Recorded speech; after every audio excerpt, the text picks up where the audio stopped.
Hola, ¿qué tal? ¿Cómo están? ¿Se sienten bien? Estoy contenta de estar nuevamente con ustedes. Un gigante cumple 100 años y muchos pueblos del mundo van a abrazar esta festividad porque él los quiso, realmente los quiso. Cuando había un movimiento de liberación, una causa justa, podían sentir su voz firme y clara, solidaria. También, cuando ese pueblo nos pedía ayuda y nosotros podíamos, la brindamos con todo el amor del mundo. Pero hubo un pueblo que robó su corazón, su pueblo, el pueblo cubano. Por nosotros hizo cosas maravillosas, algunas que son difíciles de imaginar. Porque fíjense, triunfar una revolución socialista a 90 millas de la potencia económica y militar más poderosa del planeta, Estados Unidos de Norteamérica, no es poca cosa. Pero no solamente que triunfe una revolución, sino que la hace fuerte, profunda, con principio, de manera tal que pueda soportar los embates que ese Made in USA ha hecho contra nosotros durante toda la historia de la revolución. Él realiza políticas profundas, políticas públicas de avanzada, siempre en beneficio de nuestro pueblo. Claro, como un gran martiano, él sabía que la libertad de un pueblo depende mucho de su cultura. Por eso, la alfabetización en los primeros momentos de la revolución, la multiplicación de las escuelas en toda la isla, el poner las universidades abiertas para todo el pueblo, pero algo más. También desde el inicio, él desarrolla el cine cubano, se preocupa por el ballet nacional, hace que florezca toda la cultura con teatros, con escritores, con artistas de todo tipo. Él sabe que la cultura es mucho más amplia. Es un gran fanático del deporte, para que todo el pueblo pueda practicarlo. La cultura no es solamente algo que nos hace defender lo que tenemos, sino que también nos hace disfrutar la vida. Él nos enseñó a vivir en paz, pero también a defenderla. Y creo que no es ninguna exageración, de verdad, lo digo con todo el corazón. Este hombre cambia el rumbo de la historia. Fidel Castro Ruz cumple 100 años este 2026. Por eso quisimos que el primer programa de este año sea dedicado a él. Desde el punto de vista personal, tengo que decirles que Fidel será siempre mi tío, como un padre sustituto.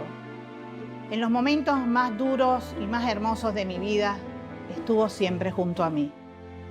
Pero también fue muy solidario con mi familia y fue un gran amigo de mi padre, entrañable amigo. Era como una complicidad entre ellos dos y ese cariño y ese respeto dura hasta la victoria, siempre. Estamos en el Centro de Estudio Che Guevara, en La Habana. Por estos pasillos caminó nuestro comandante en jefe. Primero como la casa de vivienda de uno de sus compañeros de armas y después como archivo personal del Che y más tarde como Centro de Estudio Che Guevara. Aquí hay recuerdos hermosos y hay uno especial porque una de sus últimas escapadas en los últimos años de su vida fue precisamente a este centro.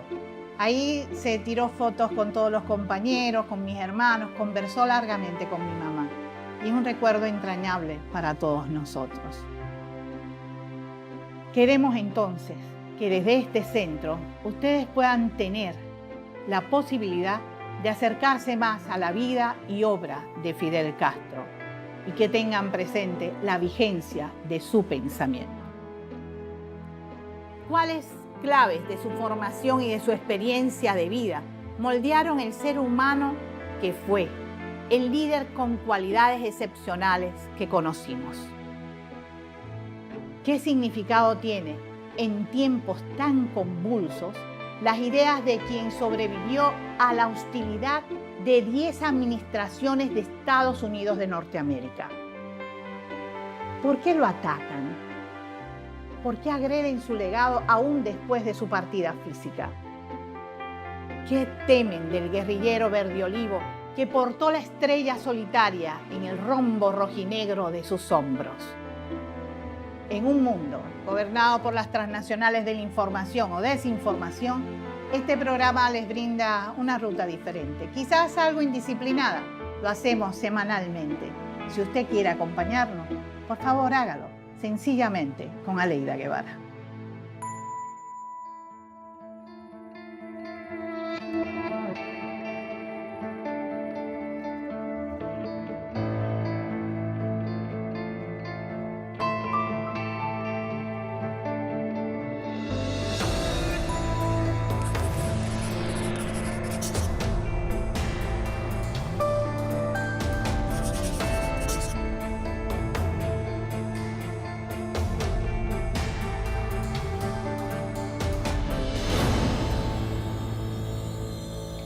Estamos muy complacidos de poder estar con una mujer cubana, simple, sencilla, pero que ha tenido un privilegio extraordinario. Ella ha podido conocer muy de cerca al comandante en jefe. Ha estado cerca de sus recuerdos, de sus vivencias, y de verdad ha plasmado esto en libros, porque no solamente se ha quedado con la información, además de toda la investigación que ha tenido que hacer para poder escribir estos libros, ella ha publicado una serie de libros para las nuevas generaciones donde podemos encontrar de verdad quién era nuestro comandante en jefe. Por ejemplo, mire, Ángel, la raíz gallega de Fidel, Fidel Castro Ruz, guerrillero del tiempo, conversaciones con el líder histórico de la Revolución Cubana y todo el tiempo de los cedros, paisaje familiar de la vida de Fidel Castro. Son algunos de los libros que ella ha dejado para las nuevas generaciones. Por tanto, es para mí un placer enorme poder conversar con Katiuska Blanco. Muchas gracias, de verdad. Como periodista, como escritora, muchísimas gracias por estar hoy con nosotros. Para mí un honor estar aquí contigo, que eres la representante de una estirpe tan maravillosa como la de Che Guevara. Muchas gracias. Mira, aquí tengo una foto que creo que es tu primer encuentro con el jefe. La verdad es que me la dieron así, no sé si realmente es cierto. Sí. Perfecto. Vamos entonces a ver. Tú eres una de las pocas personas que se puede llamar biógrafa, ¿no? De Fidel. Pero además tuviste el privilegio de que el biografiado compartía contigo. Es decir, no solamente investigaste, sino que pudiste conversar directamente con él. Pero ¿cómo tú llegas a él, Katiuska? ¿Cómo llegas? A ver, una expedición de la juventud cubana desde México hacia Cuba rememoró la expedición del Granma, que el Che llamó la aventura del siglo. Después también el desembarco, aquello que el Che llamó también como una especie de naufragio. Y cuando ese libro se publicó, el conjunto de crónicas, la Unión de Jóvenes Comunistas me pidió que al año siguiente le dedicara un libro al comandante, que esa iba a ser como el regalo, como el obsequio por el aniversario del triunfo de la Revolución. Yo envío el libro con una nota muy pequeña que decía: las palabras pueden obrar el milagro de la proximidad. Quiero aprovecharlas esta vez para un cálido abrazo, porque quería alejarme un poco de las cuestiones estas grandilocuentes. Yo quería que fuera de verdad un abrazo cálido, sencillo. Y bueno, poquitos días después me localizaron y tuvo lugar ese primer encuentro en su despacho. Eso fue en enero de 1994. Había salido publicado el libro en 1993 por el Frente Cardenista de México. Fueron los que lo publicaron. Y entonces, bueno, a partir de ahí, en ese primer encuentro, él me recibió diciéndome: así que eres la culpable de que no haya dormido toda la noche del viernes. Y yo sinceramente pensé que me había equivocado en algunos datos o algo así. Me dijo: no te preocupes, fue que leí desde la primera hasta la última página. Y entonces, bueno, me hubiera gustado conversar contigo antes de que escribieras el libro para contarte.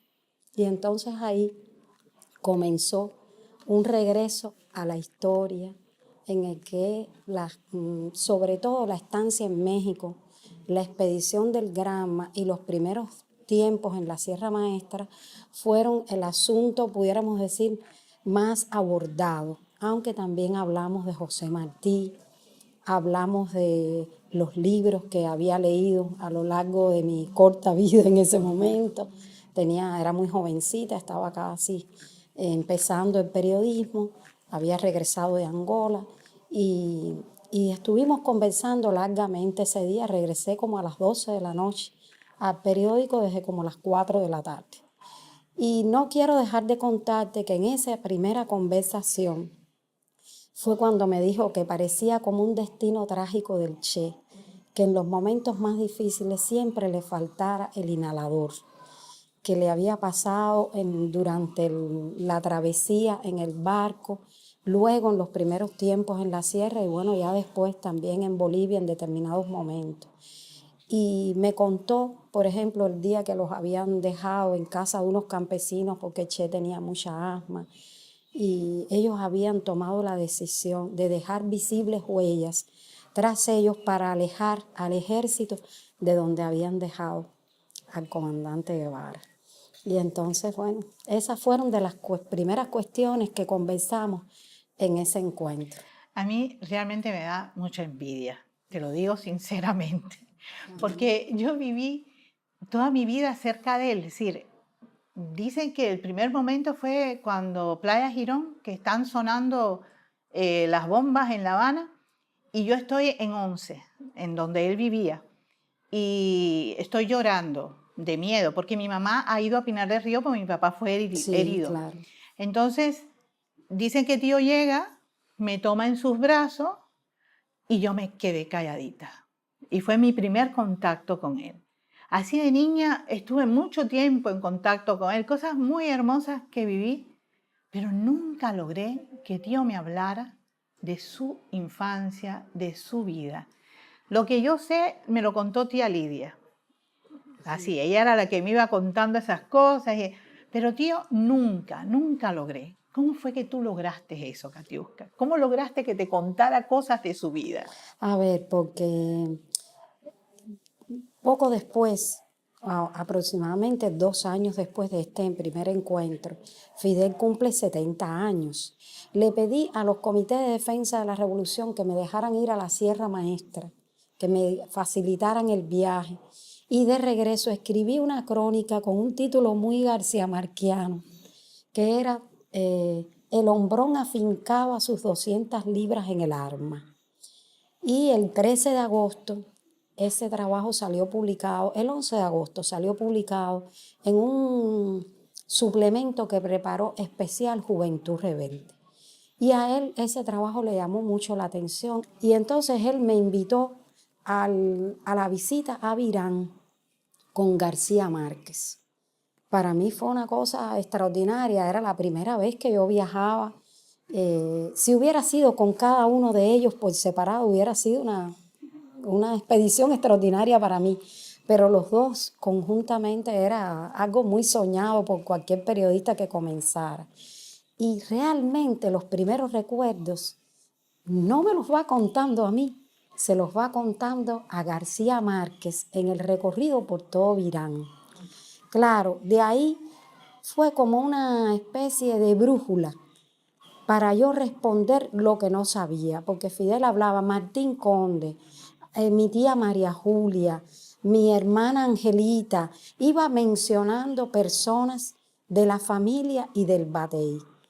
Y para muchos yo no sabía quiénes eran, y entonces empecé a investigar por ahí, para responderme a mí misma las preguntas o las cosas que yo me hacía después de recordar todo lo que él había dicho en ese recorrido.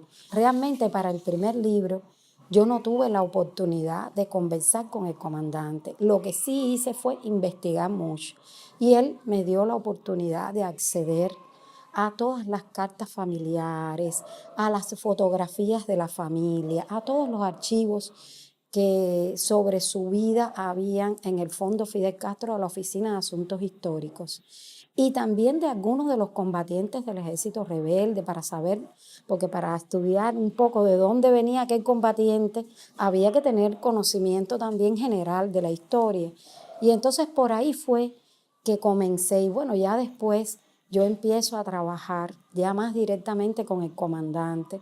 Antes de publicar Todo el tiempo de los cedros, yo mandé una maqueta, pero yo empiezo a trabajar como una de las colaboradores del comandante en el Palacio de la Revolución. Ya eso fue en 1999. Y el libro se publica en el 2003, porque durante años pensé que nunca se iba a publicar. Pensé que iban a transcurrir 30 años, porque como él era tan pudoroso, no le gustaba para nada que se conocieran de las cuestiones familiares, no hablaba nunca de eso. Yo pienso que porque él tenía primero el deseo de no dar a conocer para proteger a la familia, también porque él había sido de alguna manera, al paso de los años en la lucha revolucionaria, había sido víctima también de la agresión inescrupulosa que se da siempre con las personas que más quieren los combatientes. Ellos siempre tratan de agredir por donde más le duele al luchador, y eso es con los seres queridos, y él fue víctima de eso muy, muy tempranamente.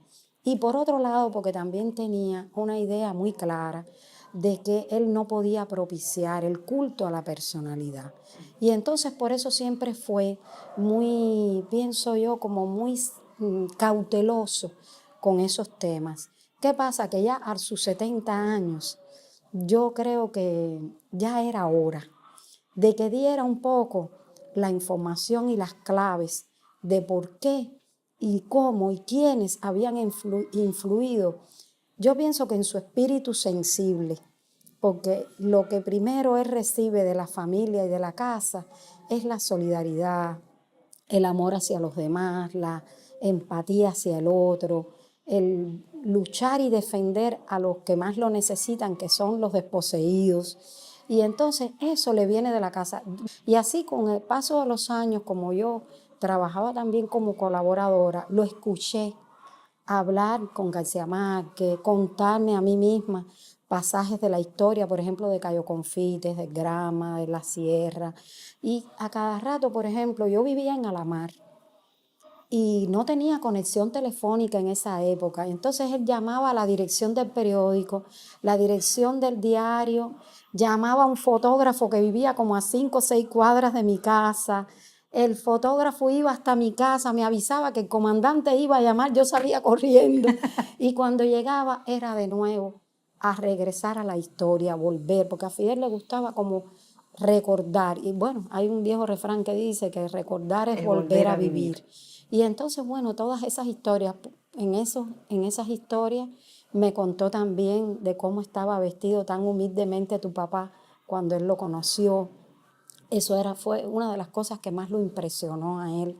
Además de todo lo que conocía y sabía, él era alguien con quien él podía conversar, porque tenía un nivel de cultura, pudiéramos decir, general, integral, como la soñada por Fidel, para los seres humanos en la tierra. Ya el Che tenía esa preparación y él podía entablar conversación con él sobre muchos temas, y entonces pienso que por eso también se impresionó con una figura como él, tan noble, tan generosa, pero que también iba muy humildemente vestido a aquel primer encuentro. Y entonces así, bueno, tuve la oportunidad muchas veces también de estar en espacios que eran espacios como de la intimidad. Y eso me pasó, sí, ya después a lo largo del tiempo, incluso cuando el comandante enferma, volví a tener la posibilidad de entrar en ese recinto, ¿cómo pudiéramos decir? Del recinto sagrado, de lo más cercano, de lo más próximo. De lo que él cuidó siempre. De lo que él cuidó siempre. Vamos a hacer una pausa y regresamos enseguida.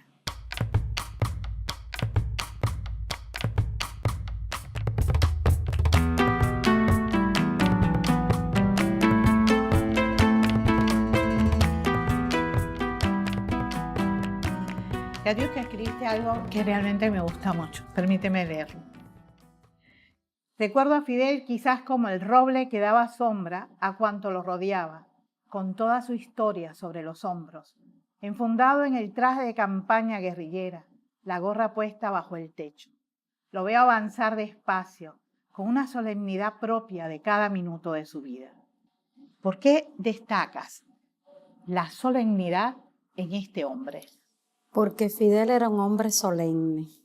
Él no solo a la manera, yo siempre recuerdo cuando Miguel Barnet en su biografía de un cimarrón dice que no es un libro de historia, es la historia de un hombre, Esteban Montejo, que pasa por la historia. Y siempre digo que en el caso de Fidel es un hombre que no solo pasa por la historia, sino que también la cambia definitivamente, le pone rumbo y la proyecta, pudiéramos decir, al futuro.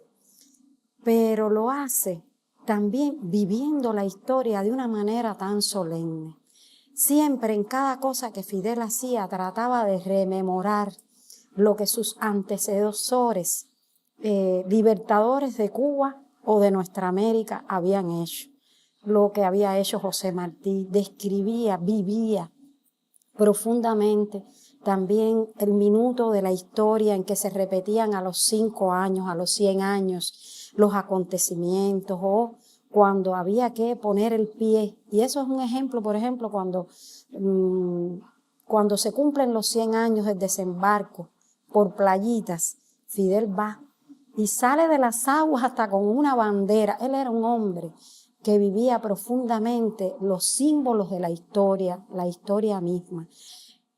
Respiraban con él todos los que de alguna manera habían hecho parte de nuestra historia. Yo siempre digo que Fidel es el hombre que conjuga, encarna a todos los que lucharon de alguna manera. Entonces, frente a él, que era también para mí un árbol, porque es un elemento de la naturaleza, y si es un roble o un cedro, por su hidalguía, por su resistencia, por su elegancia, por su belleza y por su afán también de cobijar a los seres humanos, a aquellos especialmente que más lo necesitan, que son los desposeídos, los expoliados, los siempre ninguneados en la historia.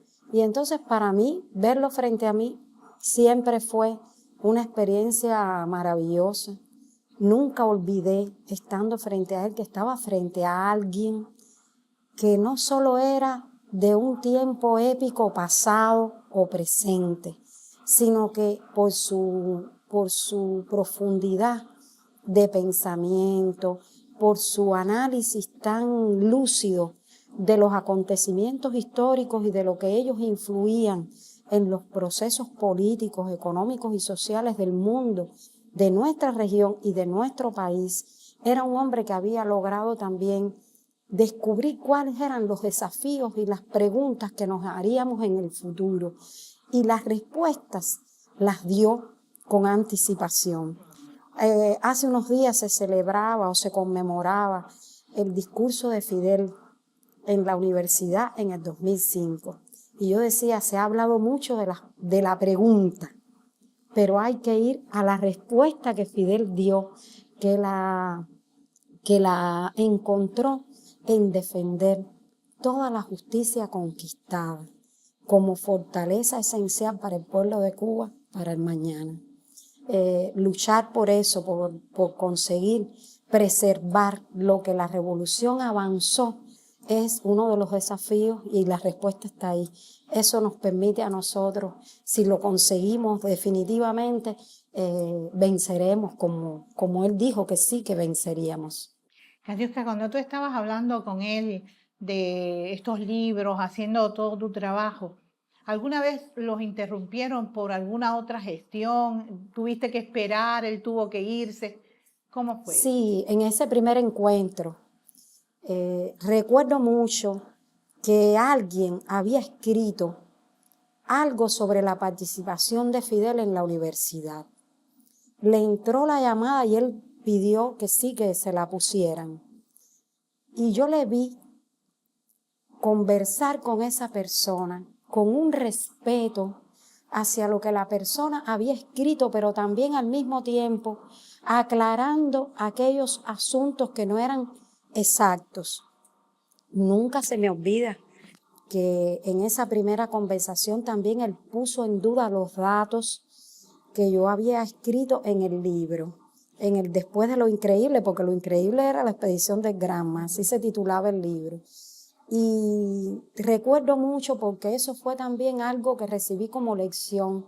Al cabo de tantos años, Fidel no tenía conciencia de qué heroicidad ellos habían hecho, qué hazaña. Él me decía, el barco no podía ser tan chiquito, tiene que ser que hay algún error en los datos. Y cuando yo verifiqué, efectivamente los datos eran los que yo había escrito es decir, que él muchos años después, todavía no tenía una clara conciencia de la hazaña tan grande que habían protagonizado con la expedición de Granma y cuán arriesgada había sido aquella travesía. Y sobre ese tema y sobre la presencia de un italiano en el Granma, acudió a otros compañeros.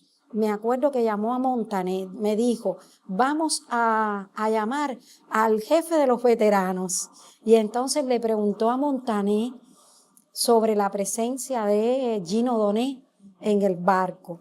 Y esa vez todavía no era público que Gino Doné, el lugar donde vivía, que era en Estados Unidos, en un lugar específico, me pidió reservar esa información y durante muchos años yo no escribí sobre aquello que le había preguntado precisamente para cuidar a aquel hombre que estaba allá, pero que seguía siendo solidario con Cuba. Y entonces así esa conversación fue maravillosa y recuerdo mucho que fue interrumpida por este tema de la conversación con alguien que había escrito y hacia quien él manifestó un respeto, a pesar de que no coincidía con lo escrito, era sobre un momento en que él había llorado.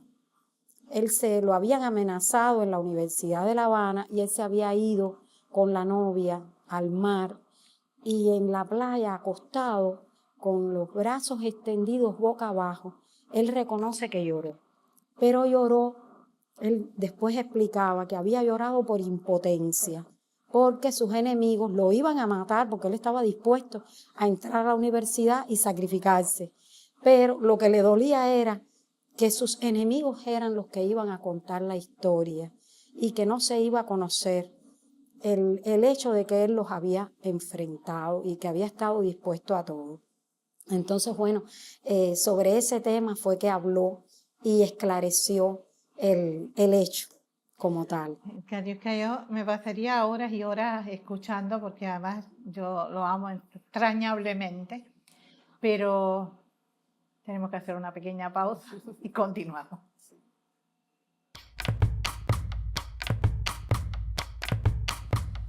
Ha estado observándole casi todo el tiempo.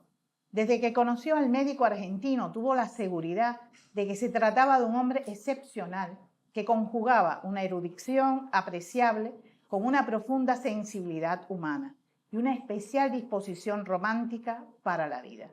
No tenía más que verle y escucharle para saberlo. Estas son tus imágenes del Che, dichas por mi tío. Pero, ¿cómo describes tú esa relación entre estos dos hombres? Sublime. Es la única palabra que encuentro así rápidamente. Una relación sublime.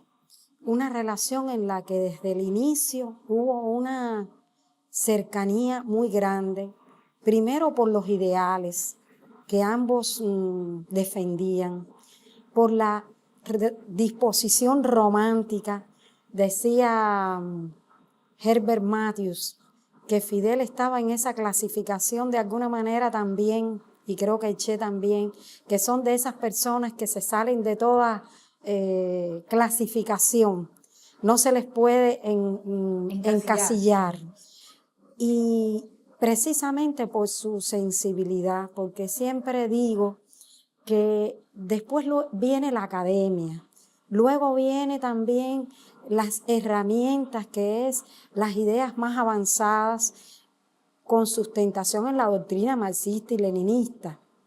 Pero el hombre tiene que tener eso que el Che llamó una vocación de amor hacia el otro, hacia las personas, a dedicarse esos valores que Fidel decía que eran los más extraordinarios por los que alguien podía dar su propia vida y que el Che definió como la estatura fundamental a la que podía llegar un ser humano, ¿no? Esa condición de sentir por el otro en cualquier espacio, en cualquier lugar que se necesitara y que hiciera falta un acto de justicia y que para llegar a ese acto de justicia fuera necesaria también la rebeldía y el sacrificio. Entonces yo pienso que eso es lo que los vincula a ellos desde el primer día, esa sensibilidad, pero también el conocimiento, las herramientas que ya ambos disponían de ella para poder luchar con lucidez, para poder organizar la lucha, para poder emprender tareas tan grandes como una revolución. Y por otro lado, siempre pienso que ambos tenían también fíjate que cuando se habla del encuentro en Emparan 49, es algo, uno se lo imagina como una conversación en voz baja. Esa delicadeza, esa manera de relacionamiento también, pudiéramos decir delicado, entre hombres tan extraordinarios. Yo me acuerdo mucho también de los detalles. Algo que Fidel recordaba mucho del Che, ¿sabes cuál era? Que él, en la prisión de Miguel Schultz, en la cárcel migratoria en México, los compañeros se ponían a jugar ajedrez y el Che era capaz de jugar con varios a la vez, pero de espaldas. Y cuando a mí me han preguntado, por ejemplo, ¿dónde crees que fueron las primeras ocasiones en que Fidel jugó ajedrez? Nunca he encontrado, antes de esa estancia compartida en la cárcel de Miguel Schultz, una vocación de Fidel por el ajedrez. Es decir, que yo creo que lo que jugó después de ajedrez se lo debe al Che Guevara, que son también esos pequeños detalles también cotidianos que te dicen que fueron seres humanos, que fueron hombres también de todos los días, con esos, como digo yo, como esos gestos, como dice el poeta Silvio, el mantel de la mesa, el café de ayer. Bueno, ellos también eran de ese tipo de relación. Entonces, esta relación que pudiéramos decir de pensamiento y de sensibilidad, esta relación de confluencia en las ideas más avanzadas de nuestro tiempo y en las luchas por alcanzar los objetivos nobles de emancipación política, social, de los pueblos, es lo que une definitivamente a esos dos grandes de la historia, al Che Guevara y a Fidel Castro. Es cuando yo pocas veces pude hablar contigo sobre mi papá, porque era como que un tema prohibido, ¿no? Y un día que estábamos hablando de eso, yo recuerdo que empiezo a sonreírme y él me mira y me dice, ¿tú por qué te ríes? Y yo le digo, tío, que estás hablando de mi papá en presente. Es como si él fuera a entrar por esa puerta. Y él me miró muy serio y me dijo, no, es que tu papá está presente. Él lo sentía así, sí, realmente. Y realmente una de las crónicas que más apasionadamente yo he leído y preservado en la memoria está escrita por otro argentino, por Jorge Timossi, que escribió para los 70 años de Fidel, para mí la crónica más bella, que se llamaba Los sueños de Fidel. Y entonces las personas pensaban que se trataba de aquello por lo que Fidel luchaba. Y sí, era eso, pero eran los sueños biológicos de Fidel. Y ahí en esa crónica, Fidel cuenta que siempre soñaba con el Che conversando, vivo. Y entonces yo pienso que cuando uno tiene vivas a las personas, siempre sueña con ellos en conversación. Y te digo que hoy yo sueño con Fidel, siempre también vivo. Bien. esa relación fue de doble vía. Me ha conmovido mucho lo que mi papá dijo en la graduación de la Escuela de Administradores Patricio Lumumba en 1964. Y si nosotros estamos hoy aquí y la Revolución Cubana está aquí, es sencillamente porque Fidel entró primero en el Moncada, porque bajó primero del Granma, porque estuvo primero en la sierra, porque fue a Playa Girón en un tanque, porque cuando había una inundación por allá y hubo hasta pelea porque no lo dejaban entrar, porque tiene como nadie en Cuba la cualidad de tener todas las autoridades morales posibles para pedir cualquier sacrificio en nombre de la revolución. Es extraordinario. Raúl continuamente transmiten un pasaje en la televisión donde recuerda esas palabras del Che y dice, así pensaba el Che, así pienso yo también. Y eso está fuera de toda duda, pero ¿quién podía ver en Fidel esas características como el supremo valor de su vida en relación para liderar un cambio trascendente para Cuba, para nuestra región y también para el mundo? Un hombre que tuviera como paradigma esos valores. Solo el Che podía vislumbrar esas características en Fidel, porque era un hombre que también tenía todas las autoridades morales para conducir a la Revolución Cubana, para ser parte de ella hasta el día de hoy. Por eso el Che es como un surtidor vivo, como una fuente a la que tenemos que ir todos los días, en mi opinión. Solo él podía ver eso.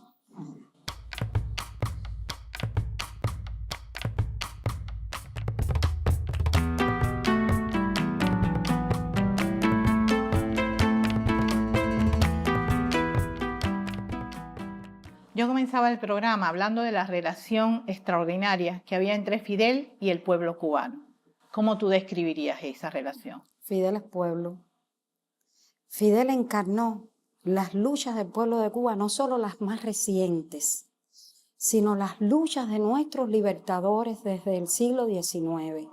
Encarnó esa aspiración de soberanía, de independencia, pero también de justicia social, que eran las luchas en definitiva anticoloniales y luego antiimperialistas, en relación primero con la metrópoli española y después con los Estados Unidos, que se veían venir porque José Martí las vislumbró también desde finales del siglo XIX. Entonces, yo siempre digo que Fidel ya no era Fidel. Fidel encarnaba los propósitos, las luchas, los sueños de un pueblo entero y también de todos los que lucharon y cayeron por el camino. No solo de los compañeros suyos de su tiempo, sino los desde siempre. Él siempre decía que cuando era un adolescente comenzó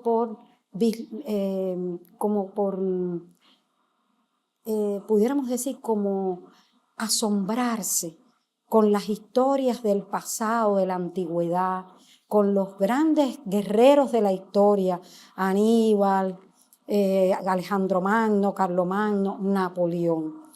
Pero a pesar de todo, consideraba que de los grandes guerreros de la historia, el más sublime, el extraordinario, era Simón Bolívar. Y de Simón Bolívar decía eso porque no era conquistador de pueblos, sino libertador de pueblos. Entonces, de alguna manera, cuando uno lo piensa, que él dice, me empecé a impresionar ya después, con más conciencia, con los libertadores de nuestro continente y luego también con los luchadores extraordinarios que tuvo la Revolución Cubana desde sus inicios, con Máximo Gómez, Antonio Maceo, José Martí. Entonces, esa es la historia del pueblo de Cuba y por eso yo pienso que Fidel es pueblo, además de que desde su niñez también tuvo una relación muy con los de abajo, como uno más, incluso en determinadas circunstancias de la vida, fue colocado en el lugar de aquellos que no tenían ni siquiera un bocado para saciar su apetito. por circunstancias también de que lo enviaron a Santiago de Cuba a estudiar. Vivió, digo yo, no solo el hambre espiritual, sino el hambre física. No solo leyó sobre el hambre, sino que la sintió. Y yo pienso que eso fue una influencia también que marcó su existencia, porque se pudo poner en el lugar de los que tenían hambre. Es decir, de las personas que no tienen nada, de los que son los que necesitan reivindicar su papel en la vida cotidiana y en la historia. Y entonces eso es lo que de alguna manera hace que pueblo y Fidel, Fidel y pueblo sean la misma cosa. Es una de las cosas lindas de Fidel, por supuesto, entre tantas, es que no solamente él fijó su rumbo para Cuba, sino que fue mucho más allá, rompiendo fronteras. Y se convierte en un líder prácticamente internacional. Es decir, Fidel llega con su ayuda, con su solidaridad a distintas partes del mundo. Y desde tu punto de vista, ¿cómo es que él logra convertirse en ese líder internacional? Por aquello que hemos estado hablando, que es su preocupación por los seres humanos. Él descubre también las vías a través de las cuales el capitalismo logra impactar de manera cultural en la gente, descubre el mecanismo que es el de la publicidad, que hace que la gente pierda la capacidad de pensar y que crea en los seres humanos el reflejo condicionado a partir de patrones y modelos de vida que nos son ajenos. Entonces, esa preocupación por la humanidad él la expresa con amor, con solidaridad, con los pueblos que luchan y también con solidaridad, con esa preocupación por la salud de los pueblos, por la educación de los pueblos. Pudiéramos decir que hay tres vertientes: la insurgencia, la reivindicación que Fidel hace siempre de todas las resistencias en cualquier esquina del planeta, y la otra, el derecho que los pueblos tienen a ser tratados con humanidad. Por eso el concepto de Fidel de humanidad, de civilización, está pasado siempre por un pensamiento crítico que juzga a las civilizaciones que en nombre de esa palabra aplastaron y aplicaron un genocidio contra otras civilizaciones que eran tan valiosas igual. Y entonces por eso es que Fidel alcanza esa dimensión internacional, porque todas las causas en el mundo fueron a algo que él defendió, y lo hizo, bueno, de múltiples maneras. Lo hizo con su participación de apoyo, pudiéramos decir, en enunciados, en discursos, en colocarse al lado de los pueblos en cuestiones como, por ejemplo, la defensa de Vietnam, en épocas complejas, donde otros países que se decían progresistas no tomaban la causa de Vietnam como una causa que había que defender. Fidel lo hizo. Después, con la participación de tropas cubanas, cuando, por ejemplo, en Angola, Agostinho Neto pidió apoyo para la independencia, para apoyar las luchas del Congreso Nacional Africano contra el apartheid. Éramos, siempre Nelson Mandela lo reconoció, fuimos el país que no los consideró nunca ellos terroristas, sino que todo lo contrario, consideró que eran un pueblo en lucha y que había que apoyarlos, así como con la independencia de Namibia, así como con los pueblos en nuestra América que luchaban contra las dictaduras cruentas, dictaduras que asesinaron, torturaron, desaparecieron seres humanos. Y entonces el pensamiento de Fidel, así como el de Che y como de otros combatientes por esos derechos de los pueblos, está vivo, y al mismo tiempo son los que nosotros tenemos que enarbolar ante una situación en el mundo compleja, y que uno siempre piensa, por ejemplo, en Palestina, y ahora también en aquella manera desfachatada con la que se llevan adelante crímenes en el Caribe, como por ejemplo cuando se bombardean las lanchas sin pruebas, sin saber de verdad quiénes son esas personas, sin derecho alguno pasando por alto todas las normas del derecho internacional, que Fidel, bueno, desde la invasión a Yugoslavia dijo que se creaba un precedente en nuestro tiempo que daría lugar a otras violaciones flagrantes de derecho internacional. También está ocurriendo porque hay un mundo que emerge, que es la esperanza. Y entonces contra eso ellos están tratando de resistirse. Y bueno, ante eso, ante ese mundo que emerge y el otro que no acaba de desaparecer, ¿no? Tenemos que seguir luchando y enarbolando a Che Guevara, a Ho Chi Minh, a Nasrallah, a Fidel Castro, a Hugo Chávez Frías y a todos los que han luchado por la emancipación verdadera y auténtica de los pueblos.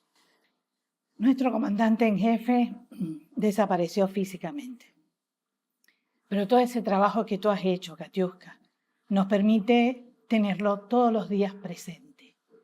Tengo que agradecerte también como hija, porque yo me siento su hija. Todo ese lindo trabajo, toda esa linda investigación, ese amor que tú desprendes cuando hablas de mi tío. Muchísimas gracias. Gracias a ustedes. No, muchísimas gracias, de verdad. Y a ustedes, amigos, los veo la próxima semana.